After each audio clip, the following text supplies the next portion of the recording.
Hello everyone and again back to my mini vlog. তো আমি আগেই বলে দিচ্ছি, দেখো এই ভিডিওটা অনেক দিন আগের, প্রায় অনেক দিন আগেরই। তো এই ভিডিওটা আমার গ্যালারিতে পড়েছিল, তাই ভাবলাম ফেলে রেখে লাভ নেই, চলো তোমাদের সাথে শেয়ার করি। বেসিক্যালি তখনও অতটাও শীত পড়েনি, আমার মুখ চোখ দেখে বুঝতেই পারছো। আর সেদিন লিটারেলি বৃষ্টিও হচ্ছিল, তো সেই জন্য বুঝতেই পারছো ভিডিওটা বেশ অনেক কদিন আগের। অনেক কদিন বলা ভুল, বলা যেতে পারে অনেক মাস আগের। তো গ্যালারিতে পড়েছিল, বেকার স্টোরেজ ভর্তি হচ্ছিল, তো সেই জন্য ভাবলাম চলো তোমাদের সাথে শেয়ার করা যাক। তো বেসিক্যালি সেদিন আমি ব্যাংকে গিয়েছিলাম। মেন কথা হচ্ছে এসবিআই ব্রাঞ্চগুলো আমি জানি না আমাদের এখানেটা এরকম করে কিনা, বা সব জায়গায় মানে একবারে যদি কোনো কাজ করে তাহলে আমাদের জীবন একদম পুরো সার্থক হয়ে যাবে, না একটা ব্যাপার। একটা কাজের জন্য হাজারবার ওদের ব্রাঞ্চে যেতে হবে, তবে যদি ওরা সেই কাজটা করে উদ্ধার করে আর কি। তো একটা বই আমার কেওয়াইসির জন্য বন্ধ হয়ে গিয়েছিলো, তো অনেক দিন ধরে আমি ঘোরাঘুরি করছিলাম, কিন্তু কোনোভাবেই কিছু কাজ হচ্ছিল না। তো সেদিনও সেই কারণেই একটু ব্যাংকে গিয়েছিলাম আর কি। তো আমাদের ব্যাংকের পাশেই একটা সুন্দর মন্দির আছে, তো একা আমার খুব একটা কোথাও বেরোনো হয় না, তো আমি যখনই কোথাও যাই আমার সাথে শ্রুতি থাকে। তো বেসিক্যালি আজকে আমি একাই এসেছিলাম, তো সেই জন্য ভাবলাম যাই, অনেক দিন হয়ে গেছে মানে এরকম যে আমি একা কোথাও যাইনি আর কি।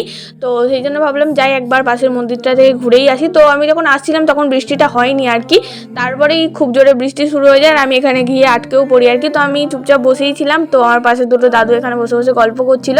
তো একদম গঙ্গার পাড়েই মন্দিরটা, তো জলের মধ্যে দিয়ে নৌকাটা যাচ্ছিল, তখন মানে প্রচণ্ড বৃষ্টি হচ্ছিল। এই সময় নৌকা যাওয়া খুব রিস্কের ব্যাপার, উল্টে টুল্টে যায় আর কি। তো সেটাই আমি বসে বসে দেখছিলাম, প্রায় অনেকক্ষণ ধরে আমি ওখানে বসেছিলাম। আমার কিছু করার ছিল না, কারণ আমি বেরোতেও পারছিলাম না, আর এত জোরে হাওয়া দিয়েছে, আসার সময় আমার ছাতার একটা শিকও ভেঙে গিয়েছিল। আমি ভাবছিলাম মনে মনে যে কেন আমি এলাম। তো যাই হোক, তারপর অনেকক্ষণ প্রায় বসেছিলাম, আর এটা ছিল পুরো মন্দিরটা আর কি। তো আমি ভাবলাম এতক্ষণ যেকালে বসেই ছিলাম, যাই একটু গঙ্গার পাড়ের ওদিকটা থেকে ঘুরেই আসি। ভাবছিলাম চলে আসবো, কিন্তু তারপর ভাবলাম যে একটুখানি দাঁড়াই, একটু পরে বেরিয়ে যাবো আর কি। তো অনেকক্ষণ প্রায় বৃষ্টি হচ্ছিল, আমি চুপ করে বসেই ছিলাম, কারণ কিছু করার নেই, আমি এখন বেরোতেও পারবো না অত বৃষ্টির মধ্যে।